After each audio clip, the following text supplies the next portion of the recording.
ఏంటమ్మా ఏంటలా ఉన్నారు? అదేదో ల్యాండ్ టైటిలింగ్ యాక్ట్ అంటమ్మా.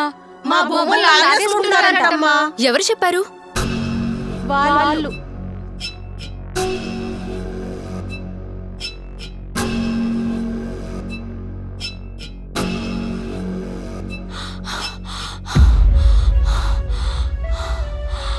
అమ్మా.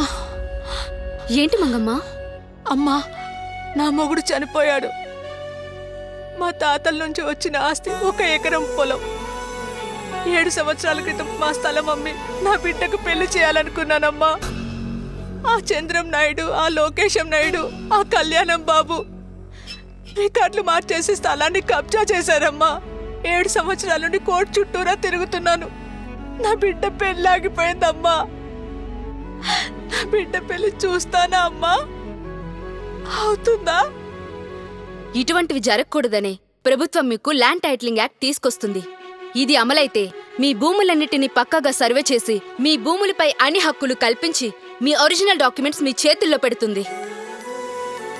మీ భూమికి పక్కాగా ప్రభుత్వమే రక్షణ కల్పిస్తుంది. అప్పుడు ఇలాంటి విధవలు మిమ్మల్ని మోసం చేయలేరు. అట్టాగా? మరి చట్టం వస్తే భూములు పోతాయని ఊళ్ళో వాళ్ళందర్నీ ఆ సన్నాసులు రెచ్చగొడుతున్నారమ్మా. ఎందుకంటే ఆ చట్టం వస్తే ఆ విధవ సన్నాసుల ఆటలు సాగవు. ఎవ్వరి భూముల్ని వాళ్ళు కబ్జా చేయలేరు. అందుకే ల్యాండ్ టైటిలింగ్ యాక్ట్ గురించి, మన ప్రభుత్వం గురించి వాళ్ళు అబద్ధ ప్రచారం చేస్తున్నారు. మాలాంటోళ్ళ దగ్గర లాగేసుకున్న భూములన్నీ మాకు తిరిగిచ్చేయాల్సి వస్తుందని ఇంత కుట్ర చేస్తారా?